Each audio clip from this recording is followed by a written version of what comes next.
Hey, welcome, ladies and gentlemen. I'm your humble host, Phys Ed Music, and this is Urban Politics. Welcome, and thank you for joining me on this delightful Sunday afternoon. Let's get right into it like a car and drive because there's tons of news to talk about. So, starting, I wanted to start with the aftermath of the George Floyd verdict. Nancy Pelosi thanked George Floyd for sacrificing his life. A lot of people did not like the phrasing of that. They didn't take that too well. It made it seem like he had a choice, and people don't like that, so because he obviously did not have a choice. He did not wake up in the morning thinking, yeah, let me be a sacrificial lamb for police reform in America. So, yeah, the fact that, she said that, it made it seem like that. People did not dig that at all. So she called out backlash for that. She tried to clarify her comments by saying George should still be with us and he did not die in vain. And that's good stuff. And I understand. I get it. I get it. People took it the wrong way. It's all about connotation. And you know what I'm saying? It is what you mean, but it's also the way people receive it. And people didn't, she meant that a different way than people received it. So there's that. And I had seen a lot of comments, lambasting her on Twitter after that, talking about, somebody left a comment and said something about, any politician who would show up in kente cloth when somebody, black dies from a police shooting. This right here lets you know what they think about black voters and think about how they're just, just currency for their political gain. I'm paraphrasing, but the point being is she didn't mean it like that, but a lot of people took it like that. Derek Chauvin was found guilty of all three charges, which carries at least 40 plus years, but he has yet to be sentenced. So that's the thing, you know what I'm saying? And, watch this space. I'm going to be watching that carefully, and we're going to hopefully make sure that he gets a whole lot of that time. Do I expect him to get all 40 years? Maybe not. There's three charges, maybe one or two of those charges they reduce for whatever reason. But he should at least get 10 plus years for taking a life, I would imagine. So we'll see what happens with that. James Clyburn, who is the number 3 Democrat in the House, he defended Nancy Pelosi. He said she just used the wrong infinitive. It was for having sacrificed your life rather than sacrificing it. So that was interesting right there. All he's saying is it was a grammatical error, and y'all gonna hold that against her. But these days of Twitter and Facebook and Snapchat and TikTok and whatever else you got, people sit out there and they just can't wait to critique somebody. They just can't wait to sit there and tell you how you messed up or how you didn't say this right or how you're uneducated and you don't read enough and all types of madness, man. It blows me away, man. Unfortunately, there's a lot of people who just sit around and they can't wait to troll people on the internet. They're finding for any little reason and to find fault, any little way to pick something at you. And especially, that's a part of politics. That's a part of politics. And Miss Pelosi, I'm sure she gets that too. Whenever you're a public official, whenever you're a president, whenever you're a congressman or woman, they're going to pick apart what you said. And they're going to go through it with a fine-tooth comb. That's fine. You know what I'm saying? That's to be expected. But right here, you know what I'm saying? I think this is a situation of that. People kind of misconstrue what she meant by her comments. Clyburn also said, in reference to Maxine Waters, that Maxine Waters was merely echoing the teachings of Martin Luther King when she said, get more active, get more confrontational. Should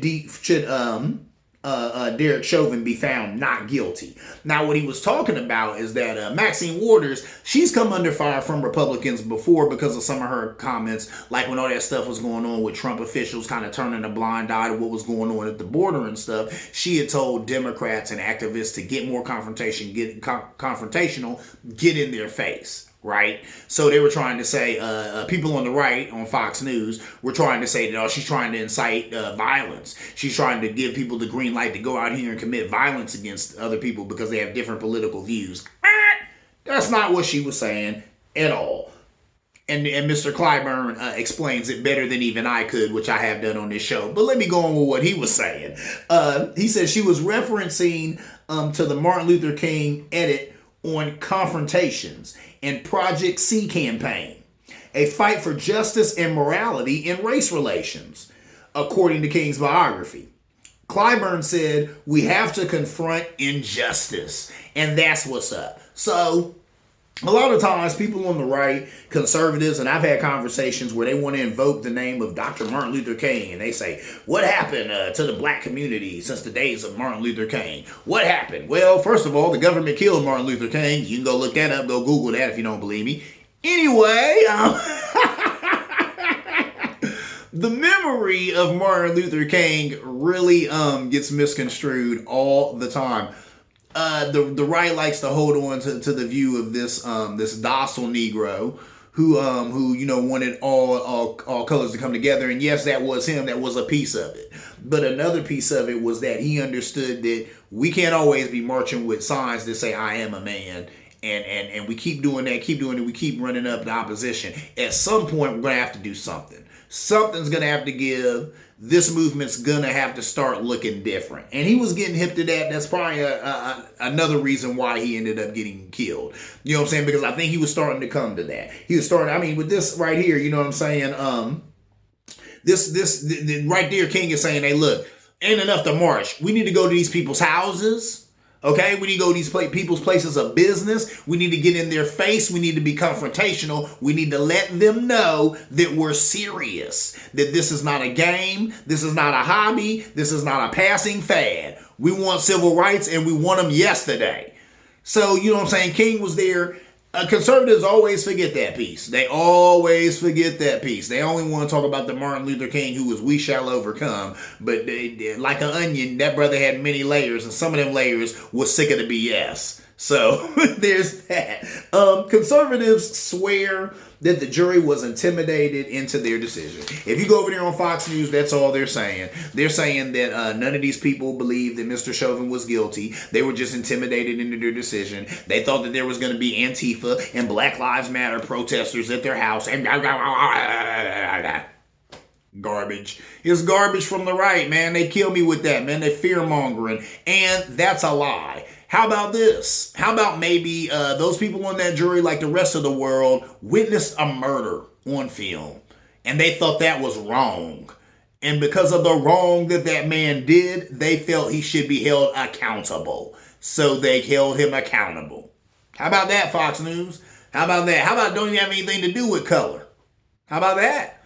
One man killed another man in front of all of us. So now all of us have decided that that man should be held accountable for his actions. Anyway, moving on. Let's talk about Chris Cuomo, a guy from CNN. He's got a show. I watch it from time to time. I dig this dude. He said, we won't see police reform until white people's kids start getting shot. That was interesting. I see where he's coming from. I get it, but I do not agree with that. Why do I not agree with that? If you let your little fingers do the walking and go on the internet right now, you can find endless videos of white men and women being brutalized by the police. A whole bunch. Plenty. I've even seen plenty of videos of young white men being shot by the police. Now, granted, they have to do a whole lot more than a young black man has to do. But my point is, it happens. It happens. It usually doesn't make the news because, or make TV or make the news. Why? It's not news. That's not news. That's mundane. What? White guy shot another white guy? That ain't nothing. Oh, white cop shot a black person? Oh, that's news right there. That's pushing all types of racial buttons, especially right now. So you know how that goes. But I'm telling you, man, you can go on the internet and you'll find plenty of videos of that. That's not the problem. The problem is not that white young men are not being shot by the police, which is really stupid and short-sighted of him to say. Maybe he hasn't done the research on this like I have. But bro, that's not the problem. That's not the problem. The problem is even when that happens, they still don't get prosecuted. You hear me? A lot of these cops, they shoot white boys. They still don't go to jail. Okay? It's because they have those unions. It's because they have that qualified immunity. It's because they have all types of little things to make sure that they're not held accountable for their actions because they're the police. And they spend a lot of time making sure that they got these things in place. Al Sharpton said it best. He said, these guilty police need to start having to do a perp walk. Like any other criminal. People need to see them being held accountable. And that's what it is. And really, you know what that's for? That's not for the common man. That's for other cops. Other cops need to see that. Right now, there are other cops who have seen what's happened to Mr. Chauvin, And they gonna think twice before they go willy-nilly just killing somebody, whether he's white or black or anything. Because they gonna be like, oh, this is a new day. And cops are actually going to jail when they kill somebody. So now I'm gonna make sure that I don't kill nobody while I'm on the job. There could be some real life consequences for that. This guy just got almost 40 years thrown at him because he killed somebody. I'm gonna make sure I don't kill somebody on the job. See what I'm saying? That's for other cops. That's not for you and me. That's for other cops to see that and say, hey, watch your walk, man. You got a lot of power. But with great power comes great responsibility. Be responsible with that gun. Be responsible with that taser, ma'am, sir. See what I'm saying? So that's what's up with that. And he's 100% right. Al Sharpton is right. We need to see these guys and gals, these police men and women who do wrong by somebody or mess up at the job. We need to see them get arrested while they're at dinner with their families and get walked to somebody's jail cell where they sit and await a trial like they would do you or me or anybody else. Yeah, let that rattle around in your little brain. Anyway, moving on. Another idea, though, is to take that police conduct should be tied to their pensions. And I definitely agree with that. If you tied it to the money, you'd see a lot less of this garbage that you got going on. Another person that brought up to me too said cops should have to get insurance. If you're an architect or something like that, you know what I'm saying, or a carpenter, you gotta get bonded, right? You have to get your own insurance that you carry. Cops should have to have their own insurance. I bet you see a lot less murders because if a cop kills somebody, that insurance is going through the roof. And hopefully, you know what I'm saying, due to laws and stuff that they're passing, they'd actually go to jail. So there's that. Moving on, I just want to say with all of this, the caveat on all of this is what? We must purge neo-Nazis and white supremacists from our military and our law enforcement. We know they're there. That's the root of all of this. We can talk about different things that need to be done. We could talk about policing measures. We can talk about body cameras. We could talk about gun locks. We could talk about all types of saucy little sexy things out there that could make the citizens of this world safer. But number one, here in America anyway, I don't know if this is the case in other countries. All I can do is speak to the country I'm in. But right here in America, we need to deal with this vein of white supremacy and neo-Nazis that we have in our police departments and in our military. And that's just it. And like I said, to do that, a lot of uncomfortable things are going to happen. You have to sit some guys in the room. We're going to have to go through your emails. Okay? We're going to have to go through your Facebook. We're going to have to go through your TikTok. We're going to have to talk to your wife. Maybe we talk to your kids. Maybe we talk to some friends. But that needs to happen. If you really want to change policing in this country, that's what you need to do. Because we gotta deal with the root of the problem. And that's the root of the problem. Anyway, people are climbing over Trump's $15 billion border wall with $5 ladders. Now, that was just a headline that I seen. But that bears repeating right here on my show, because I want all those within the sound of my voice to hear it. I'm going to read it again. People are climbing over Trump's $15 billion border wall with $5 ladders. They had said that they did studies that a border wall would not stop people trying to get into the country. Chris Matthews said as long as people are hungry and scared, looking for a better way of life, looking for more money, looking for more opportunity, they're going to hop that wall. That is what it is. I mean, that is what it is. That's how that goes. And you can understand it. If you were in that position, you'd probably be the same way. You know, I'm going to risk life and limb to at least get the kids over there. You know, so they don't have to go through what we're going through over here and whatever. And a lot of these places, they're war zones. You know what I'm saying? I put that in a rhyme I did a while ago. I said, you got kids crossing the border alone. You know what I'm saying? Because where they live is a war zone. And to stay where they live is to grow up, you know what I'm saying, or not grow up at all. You know, and end up dead and alone. Because that's really what's going on in some of these places. You know, so what do? You know, they come to America searching for a better way of life. And they got to do something about that. They got to fix this broken immigration system. But why will there not be a fix? To quote my buddy Chris Matthews, who they smoothly and with haste kicked off MSNBC. And I get it. I know what he did. We're not going into that. But that was my dude. He used to always say, you'll never see a fix to the immigration problem. Why? Because Republicans and big business want the cheap labor and Democrats want the votes. And that's true. The research that I've done, the man is correct, man. When you look out here and you keep asking yourself, why is there no immigration legislation? Why is there not a path to immigration? Why have we not come up with a bipartisan way for people to become citizens in this great nation of America? And that's what it is. You got two political sides who are capitalizing greatly off of immigration being the issue that it is. And it's also a good political football, isn't it? Because if you notice, when Trump was president and all that stuff was going on at the border, you didn't hear a peep out of no Republicans. They had nothing to say about it. You heard plenty of Democrats saying things, AOC and some of these people, but you didn't hear Republicans saying nothing. Now that it's Joe Biden's, at bat, and he's the guy, now all these Republicans coming out talking about how bad conditions are at the border. Really? When the dude you just had in there for 4 years helped to lead us to this. Now, conditions have always been bad at the border, but y'all didn't give a damn about it until a Democratic president got in there.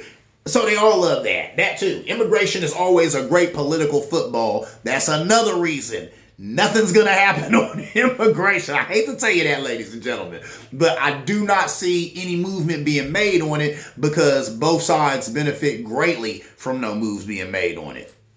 And once again, if you don't agree with me, you in the pushback zone. Get your pushback on, baby. Push back. I've lived for it. Anyway, moving on. Kamala Harris said, and I agree with her, that she believes you should not have to work more than one job to be able to pay your bills and feed your family. Now that should go without saying.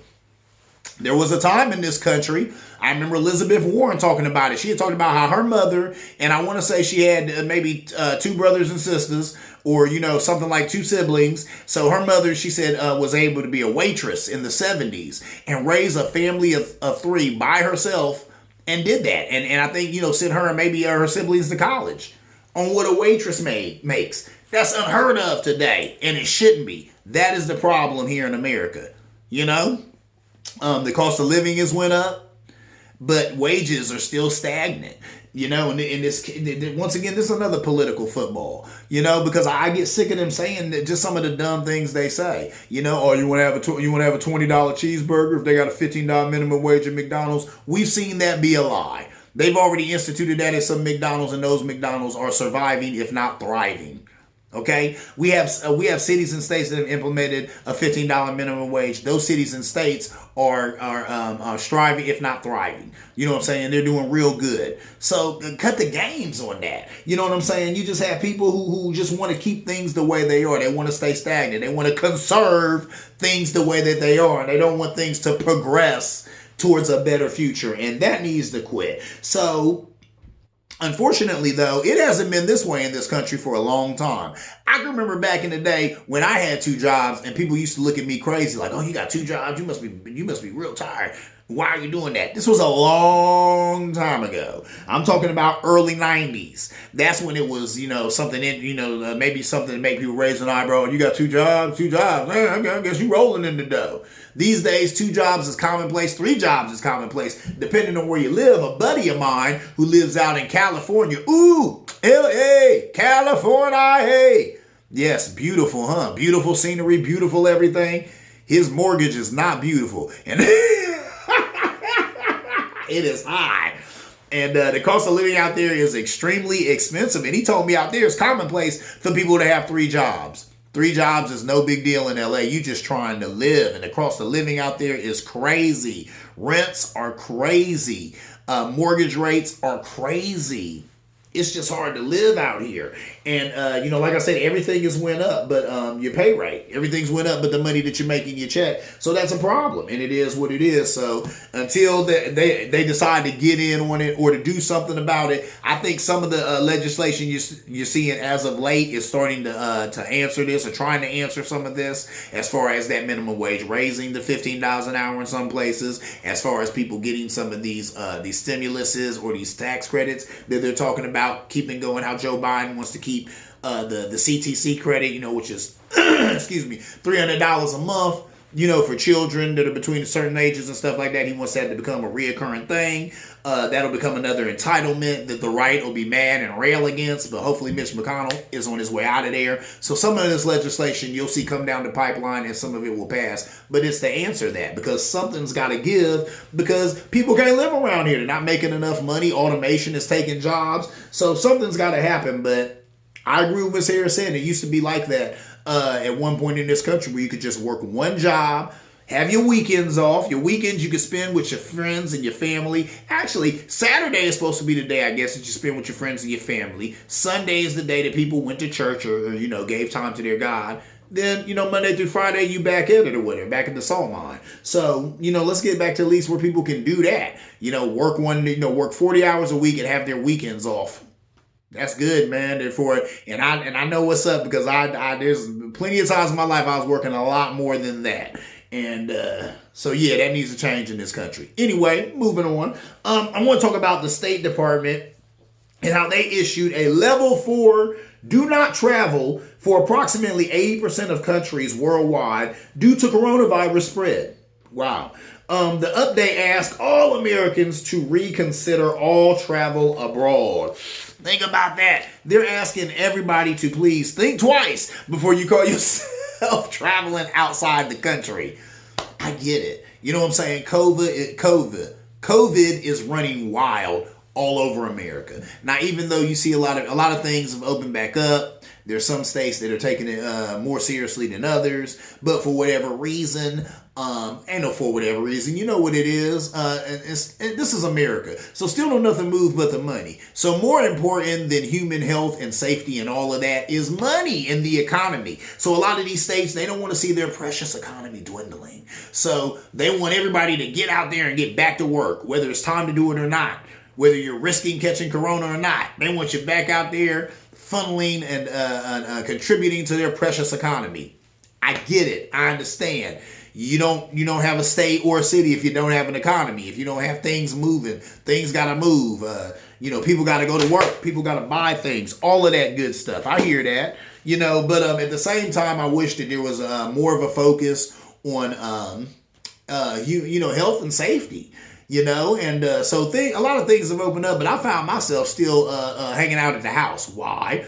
Because I'd like to come out and be at a restaurant and things like that when this whole thing goes away for good. Right now, it's not going for good at all. If you see around the country, deaths are spiking hither and thither and all of that good stuff. I just talked about the travel warning. They're not doing that just to be funny or cute. If they're asking people to stay in the country, it's for a reason, because there's all these variants and all this other stuff going out here. The virus is mutating.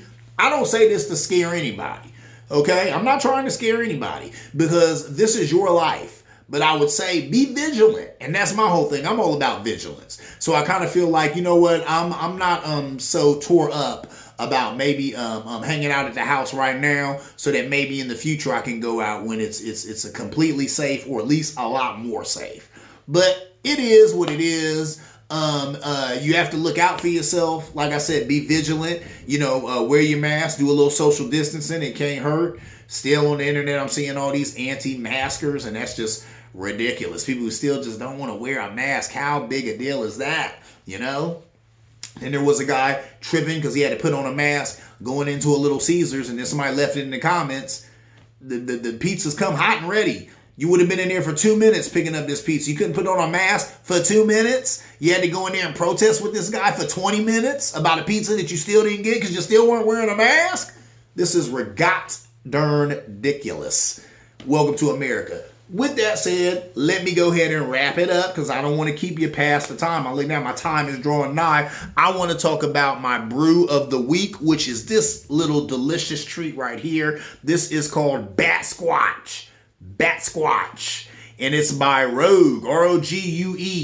And it is a hazy Indian pale ale. It is delicious is what it is. And it is a whole, let me look here, let me get it in the light so I can read it here. 6.7% alcohol. So that's pretty strong. It's delicious. It's light. It's refreshing. It just has a great taste. So you know what I'm saying? If you're out there, got a little bit of money in your pocket, You want to drink something really good, really refreshing? Check out this bat squatch. Yes, look at that. And it's got a bat on there looking all crazy and stuff. So that's fun right there. So that's a good beer. Well, what can I say, ladies and gentlemen? We have drawn to the end of another program. I'm your humble host, Phys Ed Music. This has been Urban Politics. As always, if you want to leave me a comment or say anything, you can always leave a comment after this video, or you can hit me up at physedmusic at gmail.com. That's PHIZZEDMUSIC at gmail.com. You're in the pushback zone. Please push back if you agree with what I'm saying. If you disagree with what I'm saying, let me know. I love to talk to people, and I really learn a lot from people who don't agree with my opinions. So I love having those conversations too. So that's what's up. So always, as always, once again, thank you for hanging out with me. Urban Politics, it's where politics lives. I'll see you around like a donut.